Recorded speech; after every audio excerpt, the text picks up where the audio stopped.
Dans cette vidéo, nous allons voir comment calculer les coordonnées du point d'intersection de deux droites.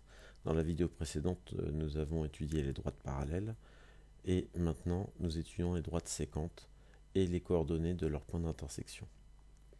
Dans les exercices que vous allez faire, vous allez rencontrer deux types de cas. D'abord, vous cherchez le point d'intersection de deux droites dont les équations sont de la forme y égale mx plus p.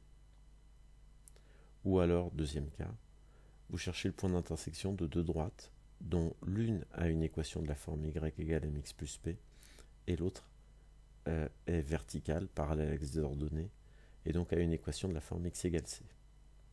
Alors, comment est-ce qu'on résout ce type de système? Alors, je vous ai donné deux exemples. Trouvez les coordonnées du point d'intersection des droites D d'équation y égale 3x moins 4 et D' d'équation y égale x plus 2. Lorsqu'on vous donne deux droites comme celle-là, vous dressez d'abord un système. Donc, vous dessinez une accolade, vous écrivez la première équation en haut, la deuxième équation en dessous. On a bien deux équations de la forme mx plus p. Nous, ce qu'on cherche, ce sont les coordonnées du point d'intersection de ces deux droites. Donc, ce qu'on cherche, c'est le x et le y.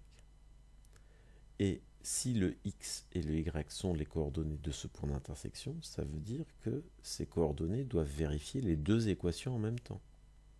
Donc, les deux valeurs de x sont les mêmes, les deux valeurs de y sont les mêmes. Moi, je vais dire plus simplement, c'est le même x et c'est le même y. Si y est égal à 3x moins 4 et qu'il est aussi égal à x plus 2, bien c'est que le 3x moins 4 est égal au x plus 2. D'accord? Donc je prends cette partie-là de l'équation, je la mets là, la deuxième partie de l'autre équation, je la mets ici, et il y a égalité entre les deux, puisque ces deux membres sont tous les deux égaux à y. Ensuite, j'ai plus qu'à résoudre le système. Je passe les x à gauche, les nombres sans x à droite, et j'obtiens x égale 3. Donc j'ai fait la moitié du travail puisque j'ai trouvé l'abscisse du point d'intersection qui vaut 3. Comment est-ce que je trouve y? Eh bien, je remplace x par 3 dans l'une des deux équations.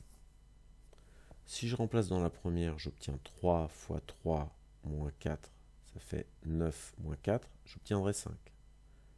Si je remplace x par 3 dans la deuxième équation, j'obtiendrai 3 plus 2, 5 aussi. C'est pour ça qu'il ne faut pas remplacer x par 3 dans les deux équations, il faut choisir celle qui vous paraît la plus... celle qui vous permet de simplifier les calculs. Alors moi, j'ai choisi de remplacer dans l'équation de D'. Y égale x plus 2, j'obtiens y égale 3 plus 2, ça fait 5. Et donc j'ai trouvé finalement que l'abscisse du point d'intersection était égale à 3, son ordonnée était égale à 5, donc j'ai trouvé les coordonnées du point d'intersection des deux droites. Ce sont donc des coordonnées égales à 3, 5. Voilà, on vérifie graphiquement. Vous voyez, le point d'intersection, il est là, il a bien pour abscisse 3 et pour ordonnée 5. Voilà, nous avons terminé le premier cas, le cas où les deux droites ont une équation de la forme y égale mx plus p. Deuxième cas, la première des deux droites seulement a une équation de la forme y égale mx plus p et l'autre c'est de la forme x égale c. Voici un exemple. Y égale 2x plus 3 est l'équation de la première droite D. D', elle, la deuxième droite, a pour équation x égale moins 1. Et nous cherchons toujours les coordonnées du point d'intersection de ces deux droites. On écrit donc un système, l'équation de D en premier, l'équation de D' en second. Et quand on observe ce système, on voit que, de la même manière que dans l'autre, on doit avoir le même x dans les deux équations et le même y, même si là il apparaît qu'une seule fois.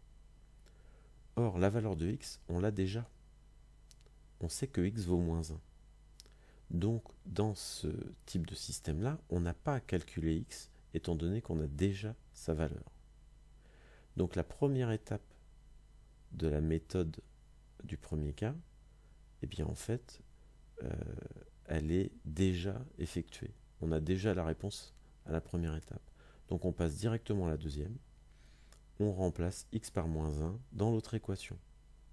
Ce que j'ai écrit, comme on sait que x est égal à moins 1, on remplace x par moins 1 dans l'équation de D, y égale 2x plus 3.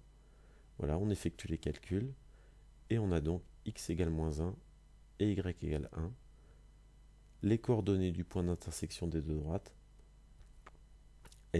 sont donc moins 1 et 1.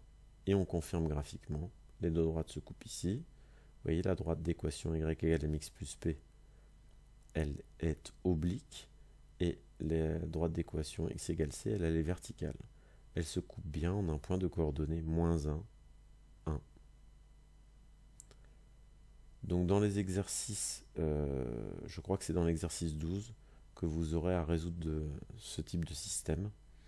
Hein, on vous demandera quelle est la position des deux droites, et de temps en temps elles seront parallèles. Il faudra appliquer les méthodes de la vidéo précédente, et de temps en temps elles seront séquentes, et à ce moment-là il faudra appliquer l'une de ces deux méthodes là que je vous ai présentées. Merci de votre attention.